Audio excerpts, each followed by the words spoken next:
That's it. Hold on. That's the place. Two. So it goes loving and then da when I'm going now. Loving and then keep it smooth right to the end. Yeah. So you see what's going on there? What? You gotta bring us into that, but the band's gonna stay straight, and you're gonna go. You can't hear me? Hey, can you get Joey, turn Joey's cans on, put my vocal in Joey's cans? Okay, I got you. You got me now? Okay, we're gonna go 2, 3, 4. Loving in the elevator. This is right before the guitar solo. Loving in the elevator. Living it da. Whoa! Whoa, yeah! Whoa, yeah! That's it. There you go. I bet you we end up calling it Aerosmith 15. No way. What the fuck does that mean? That's not true anyway. You can't count greatest hits and bootlegs and shit. Okay, Aerosmith 14. Aerosmith 12. You know what I mean. It's like it's gonna come out. Well, it might, but I doubt it. You can't think that way anyway. I'd rather call it Pump than anything else. With what? What on the cover? Yeah. I am responsible for the title Pump. It's my fault. It truly is an epic, the whole tale of the title. I came up with the title shortly after our permanent vacation tour had ended. We were having a business meeting, and as usual, I wasn't paying. I was daydreaming, and was looking around at all the titles of our previous albums, which adorn our manager's office. And I'm going, oh, we gotta do another one of these now, another album, another title, and that's really where Pump originated at that meeting, because I thought the Aerosmith logo reminded me of the old Flying A gasoline sign, and I started to go with the whole gasoline station theme, and I started working with that. I started working with one of the guys at the office, Keith Gard, and I told him about my idea, and we said, yeah, Pump, just, is it Pumps, is it, and it just became Pump, and we thought it was great, and everybody thought it was great, except the guys in my band. Well, that's the thing, if this was our first record, it would be, you'd never put Fine on the record, but it being Aerosmith, people are going to go, Fine, what did they call it that for, And then someone would say, because it's fucked up, insecure, neurotic, and emotional, that's what it stands for. And everybody will go, oh, now I know why they did that. I mean, it's a chance, that's all. It's our 14th record, and everything else has been like a really literal, cool rock and roll title. If it was a weak album, it would be one thing, but the album's really strong, So it really doesn't matter what we call it, so why not have some fun with it? Well, I don't like it. I don't like Fine at all. I don't want a record called Fine. That's how, Well, all right. What's your record called? Fine. Yeah, but what's your record called? Pump. What the fuck is that? The names, I have a list that somewhere in my files. I think there's over 100 titles on it, and people were going crazy. Everybody wants to name the record. It becomes this kind of a challenge. Okay, back to the drawing boards then. Because I get the same reaction about Pump from kids. Oh, do you? Yeah. As a title? Aaron, they don't think about it completely about sex as older folks. It's immediately our minds. My mother couldn't even say it. Looking up your old address? No, Pump. Pump. She couldn't even say it. She got embarrassed. When I told her that, what the title was, with kids, they think about being pumped up when they hear it. They don't associate it with sex right off. Yeah. So it's like, it works better for them, I think. That's like saying fuck to an older person. When Brad first thought of it, the idea, where it came from, I thought it was great. I said, okay, fine, that's good, And then you hear stuff from other people, and they, no, we don't like it. No, that won't. Yes, no. Oh, because of this, and no, it's too hokey, and that, and on and on. And then you start listening to them, and every time we decide something, we go off and we talk to different people, and it would screw us all up. There was a survey done by the accounting firm of Brian and David did a little survey. They went down, asked people 5 names here. Elevator, fine, here's looking up your old address, Monkey House, and Pump. And the survey went from Vancouver to Revere to Southborough. People were just scraping the bottom of their shoes looking for, you know, inspected by, I mean, anything that came into your head. But Pump did win out, and I just thought it was such a good title because it said so many things. It was sexual, it was musical, it was 90s, you know. It's more about the dynamics of the band, you know, that process. It's not even about the title of the album anymore. It's about, you know, who's right and who isn't, you know, who can make the best argument or be the best politician. It's kind of fun, actually, because it takes pressure off the songs, you know.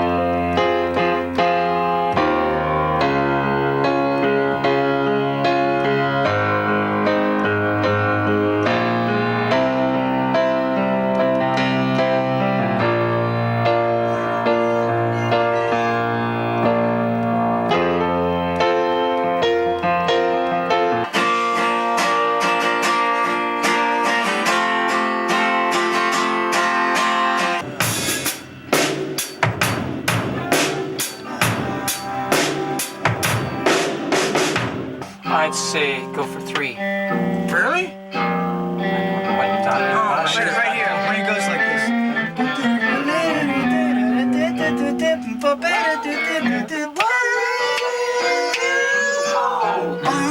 Can't be H2O. Sure it can be. It's all a feeling thing. Part of the process that we go through, we still have to sell ourselves to the record company. And believe it or not, we actually got up to the studio, and I don't think they were convinced we had the material. All right, well, let's do the next one here.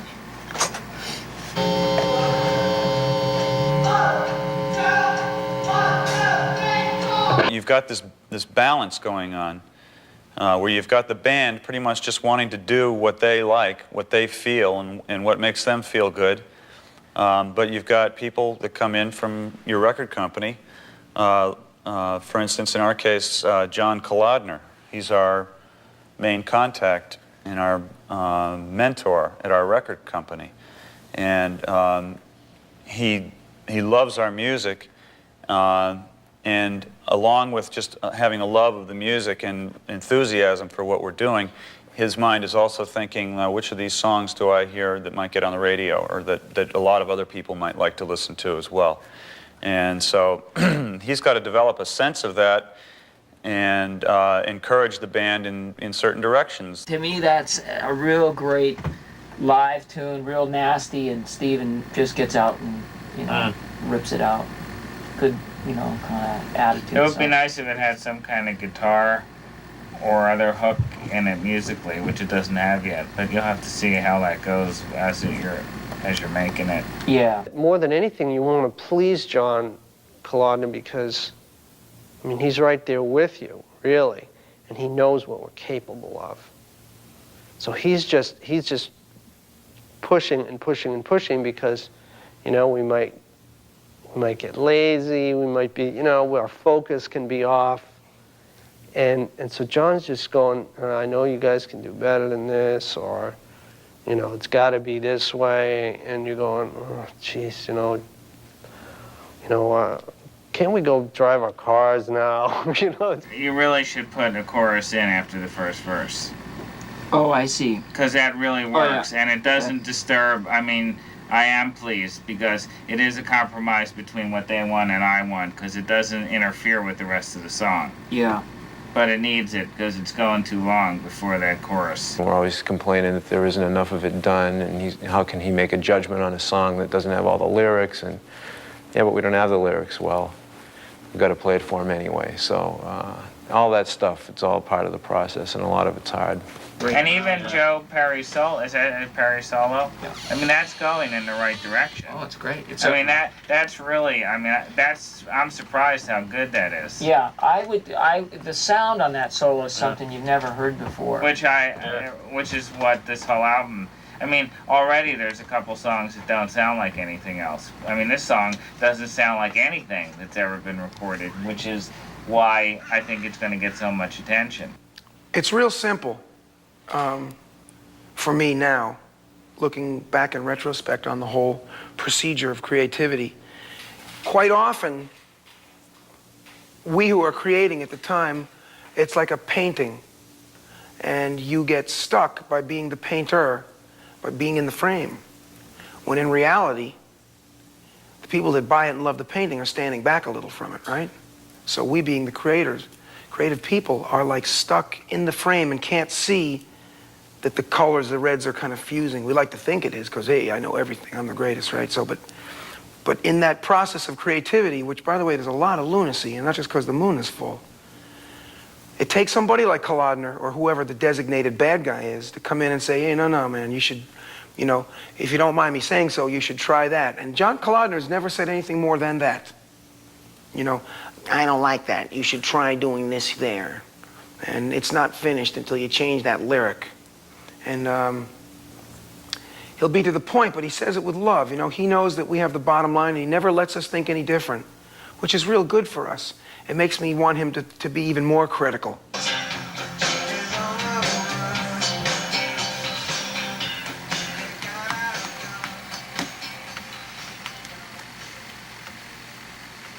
Well, I mean, that's truly his masterpiece.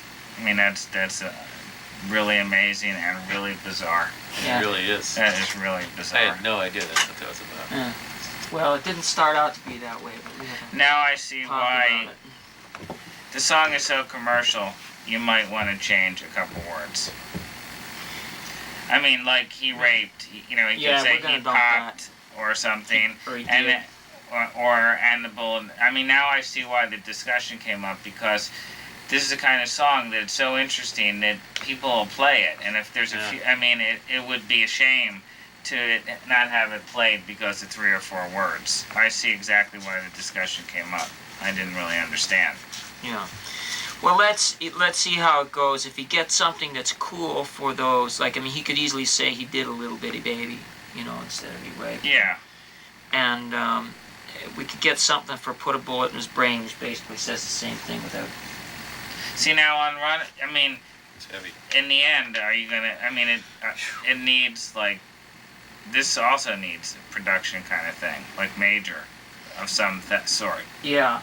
The thing is that we want to leave it hanging with a kind of an ominous feel, like unresolved in a way, you know. So we want to leave the You do, tension. because it does stay that way. Yeah. But then, okay, that's all right if you want to do that. But then on Runaway, those sections, then they should be orchestrated, or then there Yeah. should be. Then they should have The big, we a can make George the choruses Martin bigger, or some. I mean, I understand about the tag because maybe that's what the song says. But then the choruses and the Runaway parts, the Janie's Got a Gun and the Runaway parts, then they have to be more intense and melodic and, you know, easier to remember. If you're going to go out on a weird tag. But it's not like a big deal because I know John comes from the heart, and I have a lot of respect for his opinion.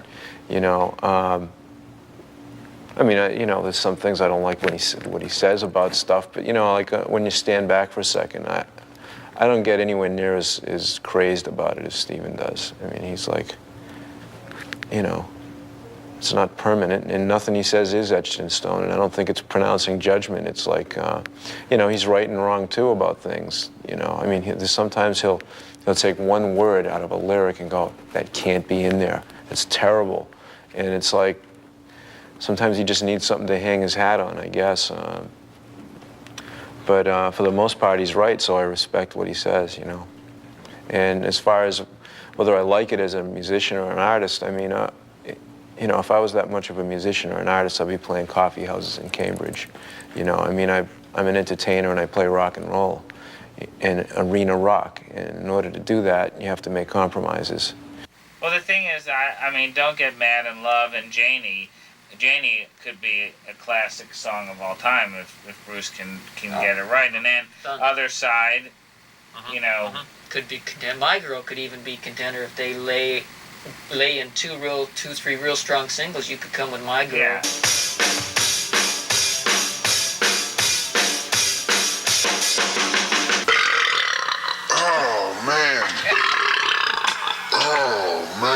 Did you get that?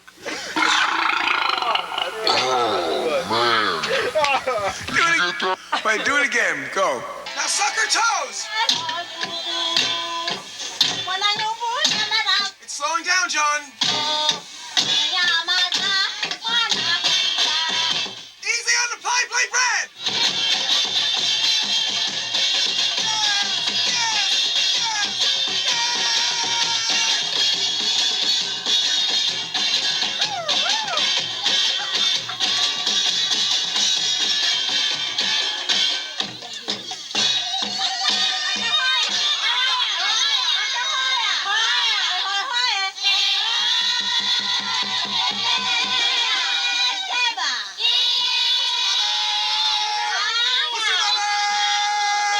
Wherever he can get an idea, wherever somebody can kick his ass to make it go, that's great.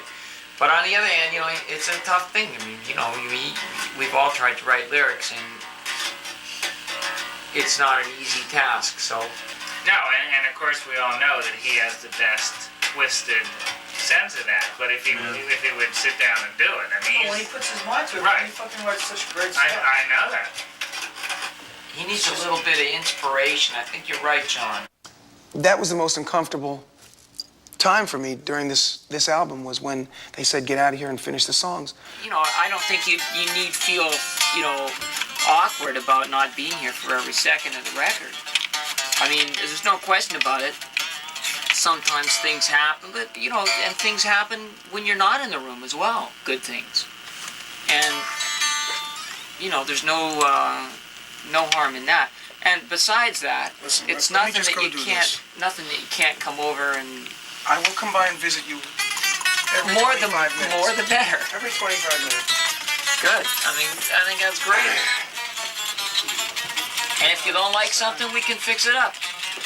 Yeah, now that's not true. Shit goes down, it's down because Johnny's are just demos. Huh? Nah. But that's all right. I can live with it.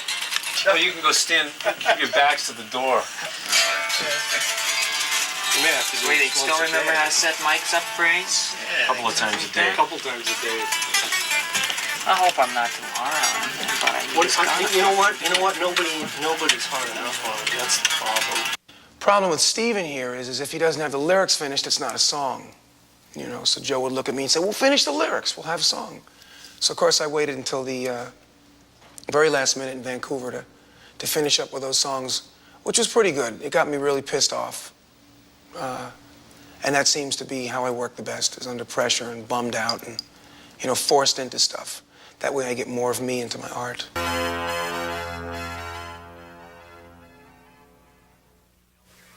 Will you clear on elevator? It doesn't sound exactly. Yep. I want to go commit suicide. No, you don't, because the record's great. Tell me more about how great the record is. It's great. I need It to sounds hear. like it Is there a sounds hit like anywhere? Yeah, there's a lot of hits. How many hits? Well, let me listen to the whole thing first. Tell me how much you love me. You got to know when to stop, too. You know, you can start with the amount of tracks that you can record with 48 tracks, 96 tracks. You can start tying tape machines together. And you got to know when to stop, too. You know, how many horns? Is it an organ or a piano? And that's the real difficult part, I think, is deciding what makes it, when you've got enough, and what works.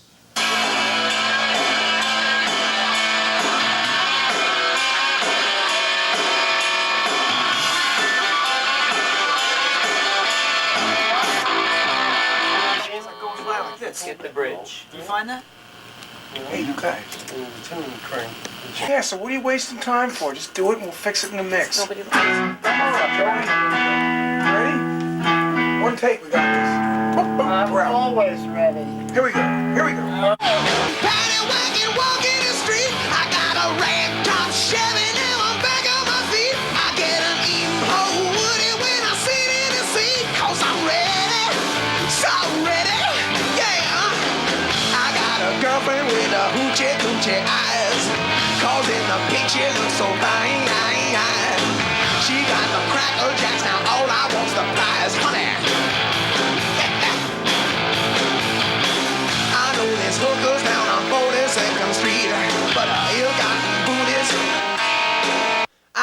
is hookers down on 42nd Street, but ill-gotten booties. Here we go. When I do punch-ins or overdubs on a record, you know, I go and just like everybody else, you sit in the control room behind the board with the producer. And you know, you're kind of sitting here and you've got your instrument here, and immediately right here is Bruce, you know, and he's like staring at you, and you feel his eyes boring into the side of your head saying, come on, come up with your best, let's do it. And then there's Steven will be right over here, and he'll be ready to go, hey, why don't you, and everybody else is kind of around, you know, like, you know, for moral support. And it's really exciting because, you know, you're on the spot. And, you know, it can, you know, for me, I'm a, you know, bass player. I'm used to having my stuff done, down pat. You know, it's the bed of the song and that's it. But all of a sudden, you know, you're on stage. And, you know, for me, I get more stage fright right then probably than, you know, when I'm out in front of 20,000 people.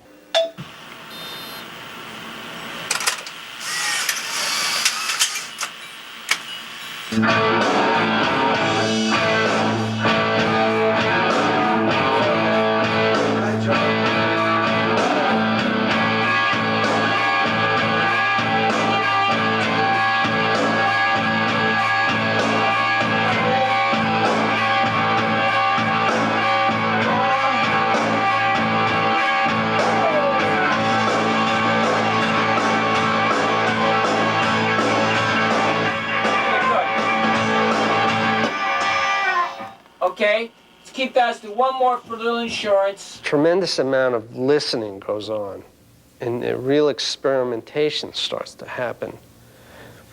Because we record live, the band goes in and performs the song and usually gets it in 1, 2, 3 takes.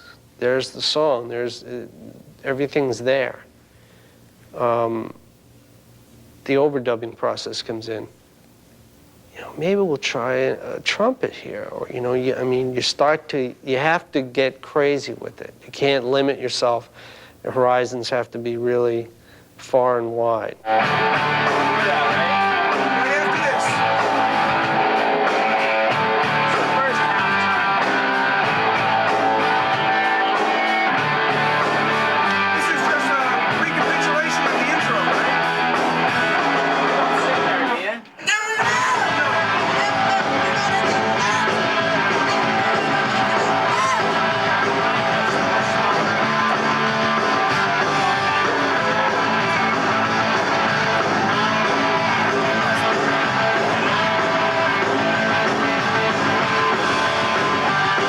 We write a song like Young Lust.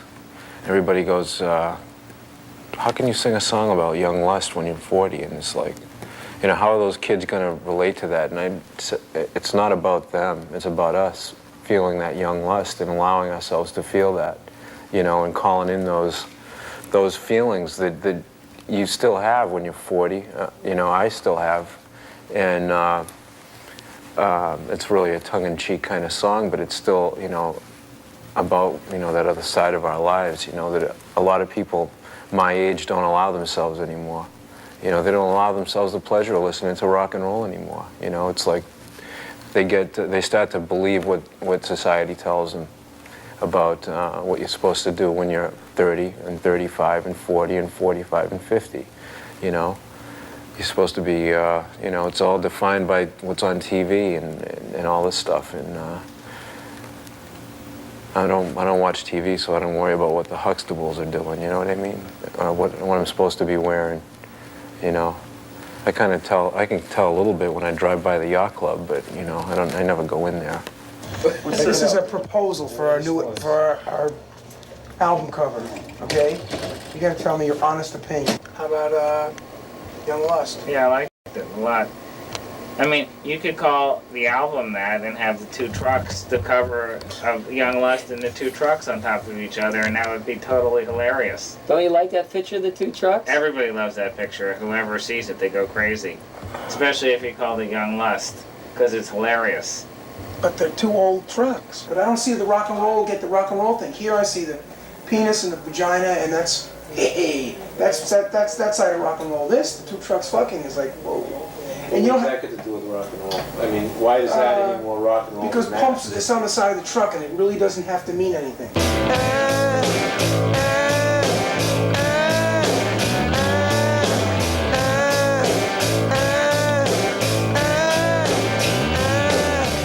I painted this picture of how I got somewhere, and I got there by feeding that fucking monkey on my back. And you don't throw those four-letter words, which are in every teenager, I mean every teenager's vocabulary is a four-letter word. Why? Because he can. Same reason a dog licks his balls, because he can. And it's a cool thing, and mom doesn't like it, but I'm gonna say it because she doesn't like it. And so I use those words because they're very descriptive. It's my orange and blacks and fuchsias in my painting of my art. And no Tipper Gore or any of those people are going to tell me I can't use that. Besides which, if they agree with me that drugs is a big problem in the United States, and I ought to know because I did them for enough years and killed myself doing it almost. If they agree with me on that, then they're going to have to listen to me on how to tell my story. Because you're not going to do it by saying no. Just saying no is like saying just cheer up to a manic depressant. It's much deeper than that. And so feeding that fucking monkey on my back is going to make a kid's ears perk up and maybe listen to the lyric. Then those 2 out of 10 that are just going to lollygag along and do nothing are going to maybe get what I'm talking about in that song. And therefore, doing a lot more to the drug problem in the United States than just saying no. Then you go into the mixing process, and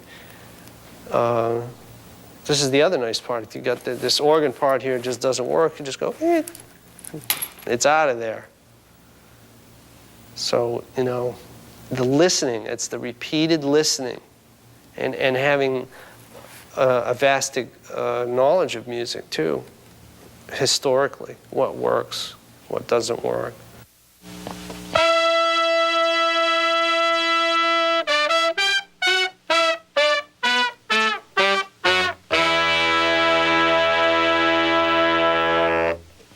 You play the top. Play the top. Okay. Just these sections. There's 2 stages of when an album is finished. There's the stage where my stuff is finished, and there's the stage where the album is in the can. It's been mixed, mastered, and it's ready to go. In the first case, I didn't want it to end. I had gone into this project pushing myself harder than I ever had, and feeling the energy from the band and from Bruce pushing me harder than ever before. And it was just this big challenge to see how good a record I could make. And having come to the end of my tracks, I felt that I had played better than ever before, that my tracks were better than any record I've played on yet. And so I just felt this satisfaction and this, not only satisfaction, but I just felt so warmed up. I mean, I was ready to go.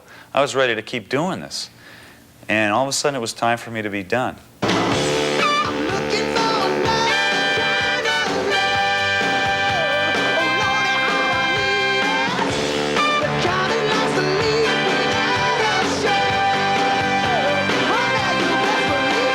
Oh, that's the greatest time of all. For me, that's like, wow, that's like what I work for all year. If you were to ask me when's the time, most people say, when my feet get on the beach of Maui. For me, it's when it's all finished, and I get on that plane, and I got the cassette right here, and it's a finished product, and I go, wow. Because, you work 6 months on an album, and you spend a year and a half touring on it. It's like a wave, and the surfboard's your album, and you got the wave, and you want to ride that sucker all the way to the shore.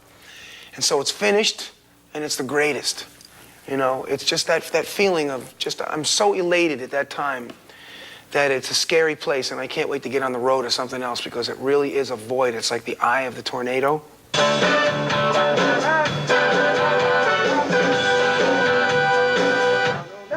Try it one more time.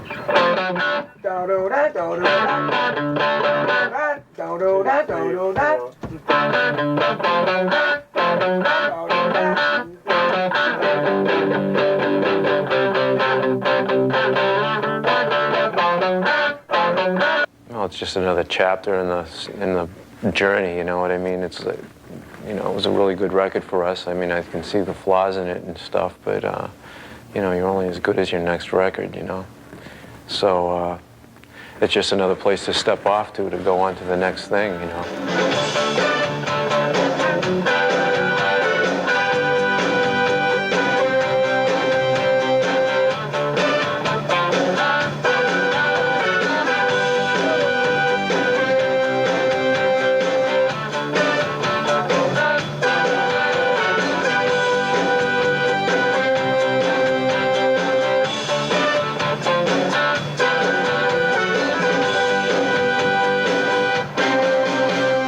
And then it came time when the album was finished. And here was this group of songs. And I knew how I felt about them, but I had no idea how anybody else in the world was going to react to them. I had no idea if we had the album that we needed to get us beyond the point we were at.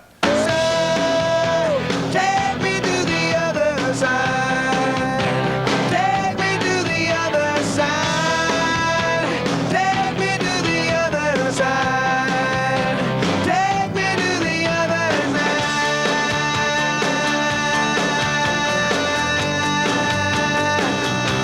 side. We've withstood the test of time, and I don't really know if there are any other tests for us other than ourselves.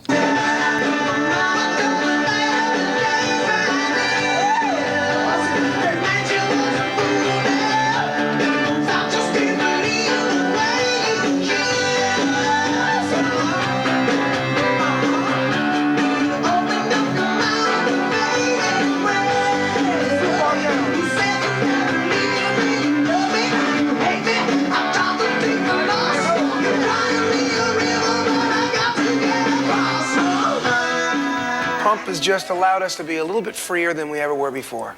In this world of watch what you say and the PMRC and all that stuff still don't mean shit to a tree. It just allows us to be even freer than we were before, because now we know that freedom isn't just saying the word fuck or whatever. It's getting out of our own way. It's letting the kid out. It's having the freedom to express ourselves. There's a few things you could do, but it's like, it's a fucking masterpiece. He likes it. It's amazing. He likes it! He likes it!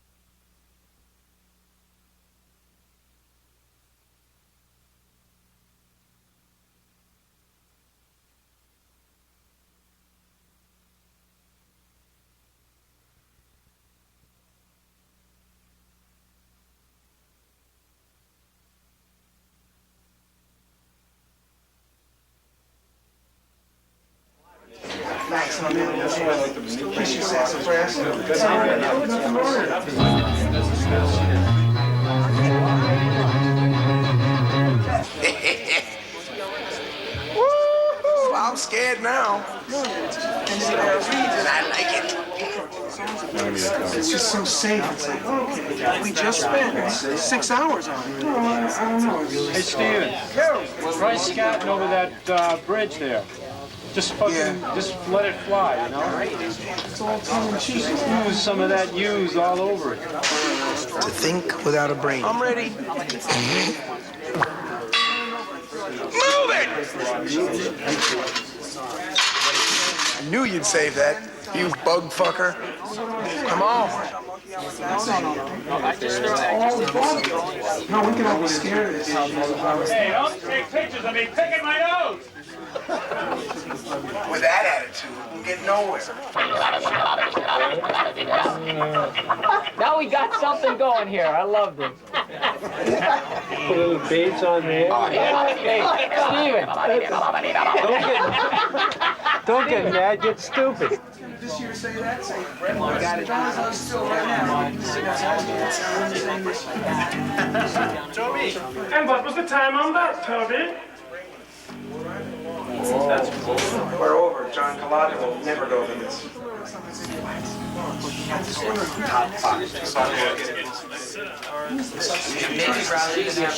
see, I have cleverly disabled the console remote.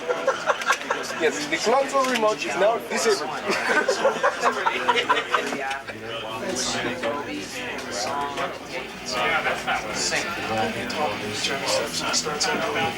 But I mean, he has some good ideas. I mean, half the things he talks, his sick fantasies are all in these songs. I just had 3. Why? Sit down with some sushi or something. I got some. Can we get sushi at this time? Yeah, you can get anything you want. I don't want a love affair, I just want a blowjob. I don't know. One-on-one. Next week. First album. Either this or this. Just give me a fucking click track, okay? And let me just fucking plow straight on through. We got everybody here. Let's take this band, today, tomorrow, Thursday, this week. We'll cut Voodoo Man, we'll cut Monkeys for that. Because I may be crazy, but at least I'm not stupid. Jeez, I blew the end, didn't I? I blew the end. How did I do that? And it's documented. Letting out the kid!